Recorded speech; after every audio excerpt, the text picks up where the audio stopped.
Hi friends. चलिए आज हम बनाएंगे महाराष्ट्र क्यूजिन की एक फेमस स्नैक कोथंबीर वड़ी। फ्रेंड्स, अभी धनिया बहुत फ्रेश आ रहा है। कोथंबीर यानी कि हम धनिया होता है उसको महाराष्ट्र में कोथंबीर बोलते हैं। ये बहुत ही हेल्दी वड़ी होती है और आप देख सकते हैं ये ऊपर से क्रंची होती है और अंदर से सॉफ्ट होती है और ये खाने में भी बहुत टेस्टी लगती है। इन बारिश के दिनों में कोथंबीर वड़ी के साथ एक कप चाय या चाय के साथ कोथंबीर वड़ी बहुत ही मज़ा आता है। आप इसे चटनी या सॉस के साथ सर्व कर सकते हैं। तो आइए इसका हम प्रोसेस देख लेते हैं।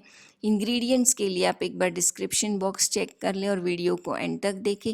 यहाँ पे मैंने फ्रेश धनिया धोकर बारीक कट कर लिया था, खसखस है, यहाँ पे पीनट्स है ग्राइंड किए हुए, आधा नींबू है, हरी मिर्च अदरक लहसुन की पेस्ट है और अगर आप लहसुन नहीं खाते हैं तो उसको स्किप कर दें। अब यहाँ पे डेसिकेटेड कोकोनट लिया है।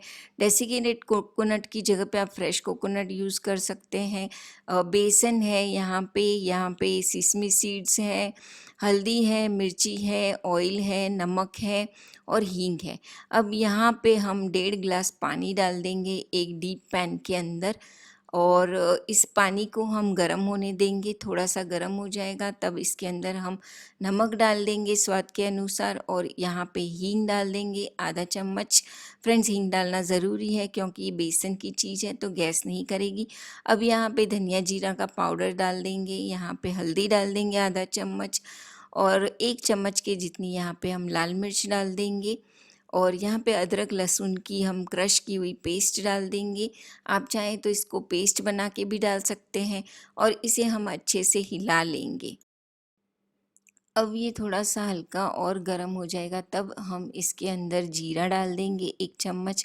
यहाँ पे मैंने तिल ले लिए हैं, 1 टेबलस्पून के जितना तिल डाल देंगे, थोड़े बचा लेंगे और 1 टीस्पून के जितनी यहाँ पे हम खसखस डाल देंगे और इन सबको अच्छे से मिक्स करेंगे सबसे पहले।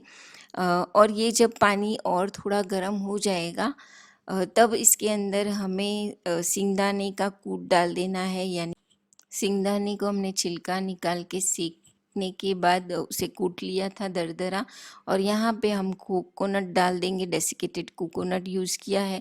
आप यहाँ पे फ्रेश कोकोनट भी डाल सकते हैं। यहाँ पे 2 टीस्पून के जितना मैं ऑयल डाल दूँगी। ऑयल आप चाहे तो 1 टीस्पून भी कर सकते हैं और इसको हम अच्छे से मिक्स कर देंगे और आँच को स्लो कर देंगे। अब स्लो आँच के ऊपर ही हम यहाँ पे चावल का आटा डाल देंगे और चावल का आटा डालने के बाद हम इसे कंटिन्यूसली हिलाएंगे। अब यहाँ पे लम्स फॉर्म ना हो उसके लिए हम स्पैटूला निकाल देंगे और विस्क यूज़ करेंगे ताकि विस्क से जो लम्स फॉर्म हुए तो ब्रेक हो जाए।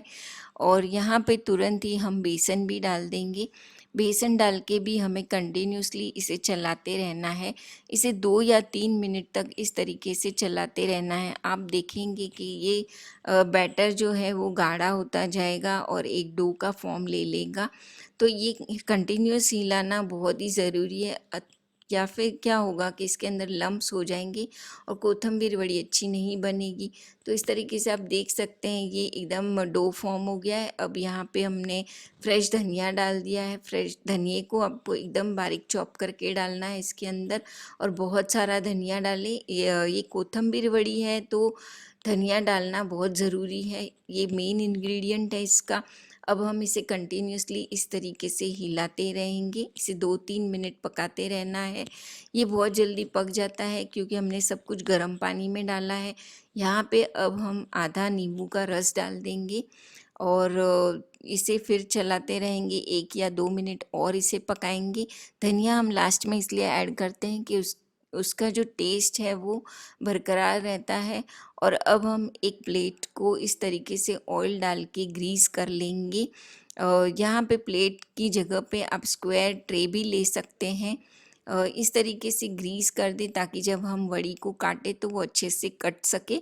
अब ये बैटर को जो हमने बनाया है वो प्लेट में डाल देंगे।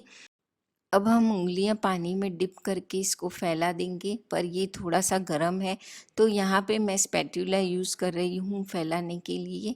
तो इजीली ये एकदम फैला सकते हैं हम इसे। ये यहाँ पे हमें 1/2 इंच थिकनेस में रखना है इसे। कोथिंबीर वड़ी जो होती है वो ढोकले से थोड़ी पतली होती है, यानी कि 1/2 इंच की थिकनेस में होती है। अब यहाँ पे हमने जो तिल बचाए थे वो तिल डाल देंगे और उसे भी स्पैटूला से दबा देंगे। फ्रेंड्स, ये तिल आप स्किप भी कर सकते हैं क्योंकि जब हम फ्राई करते हैं तो ये तिल या तो निकल जाते हैं या उड़ के बाहर आते हैं, पर इन तिल का टेस्ट बहुत अच्छा लगता है इसके अंदर। तो ये बिल्कुल आपकी अपनी चॉइस है। तो इस तरीके से हम डाल के इसे 2 घंटे के लिए रख के ठंडा करेंगे। और यहाँ पे मैंने जाली वाला ढक्कन दे दिया था ताकि स्टीम फॉर्म ना हो और ये जल्दी ठंडा हो जाए। अब हम इसे डायगोनल या फिर स्क्वायर पीसेस में कट कर देंगे। मैंने यहाँ स्क्वायर पीसेस में कट कर दिया है। कोथिंबीर वड़ी जो होती है वो जनरली स्क्वायर पीसेस में ही होती है। तो इस तरीके से आप देख सकते हैं ये कितना अच्छे से कट हुआ है। अगर फ्रेंड्स आपके यहाँ गेस्ट आ रहे हैं तो आप इसे 4-5 घंटे के पहले बना के रख सकते हैं। जैसे शाम को आ रहे हैं तो सुबह आप बना के रख सकते हैं, और अगर दूसरे दिन आ रहे हैं तो पहले दिन बना के फ्रिज में इसे रख सकते हैं और दूसरे दिन जब वो आने वाले हों तो इसे आप फ्राई करके सर्व कर सकते हैं। ये बहुत अच्छा ऑप्शन है स्नैक्स का। तो यहाँ पे अब ये मैंने ऑयल गरम रख दिया था और अब इसे हमें गरम तेल में तल देना है। यहाँ पे फ्लेम जो है वो आप मीडियम हाई रखें और इसे फ्राई कर लें। वैसे ये स्टीम की हुई है तो सिर्फ हमें जो इसका ऊपर का क्रस्ट होता है वो गोल्डन करना है। तो आप इसे डालने के बाद 1 या 2 बार इस तरीके से अलट पलट कर फ्राई कर लें ताकि ये हर तरफ से अच्छे से फ्राई हो। आप इसे डीप फ्राई करने की जगह पे शैलो फ्राई भी कर सकते हैं। शैलो फ्राई में सिर्फ थोड़ा सा टाइम लगता है पर उसमें भी ये उतनी ही टेस्टी लगती है। शैलो फ्राई के लिए आप ऑयल डाल दें, थोड़ा सा तवे के ऊपर ड्रिज़ल कर दें और एक एक वड़ी ऐसे रख दें। और जब दोनों तरफ से करारी हो जाए तो उसे अच्छे से एक टिश्यू पेपर के ऊपर ले लें। अब इसी तरीके से मैं सारी वड़ी फ्राई कर लूँगी। फ्राइड वड़ी होती है ये यहाँ पे ऑथेंटिक रेसिपी है, तो इसलिए मैंने यहाँ पे फ्राइड तरीके से बनाई है। तो फ्रेंड्स, आप ये स्नैक ज़रूर ट्राई करें। इस बारिश के मौसम में ये बहुत अच्छी लगती है गरम गरम खाने में। और ये यहाँ पे देखिए रेडी है हमारी कोथिंबीर वड़ी। और अगर आपको मेरा वीडियो पसंद आया हो तो इसे लाइक, शेयर और सब्सक्राइब ज़रूर करें। और सब्सक्राइब बटन के पास ही जो बेल आइकन का बटन है उसे ज़रूर क्लिक करें ताकि मेरे न्यू वीडियोस की नोटिफिकेशंस आपको तुरंत ही मिले। अब यहाँ मैं एक तोड़ के बता रही हूँ आपको। आप देख सकते हैं ये बाहर से एकदम करारी है और अंदर से एकदम सॉफ्ट है। तो इसे ज़रूर ट्राई करें और मुझे फीडबैक दें आपको ये रेसिपी कैसी लगी। मिलती हूँ कुछ हेल्दी न्यू रेसिपीज़ के साथ। Thank you, take care, good bye.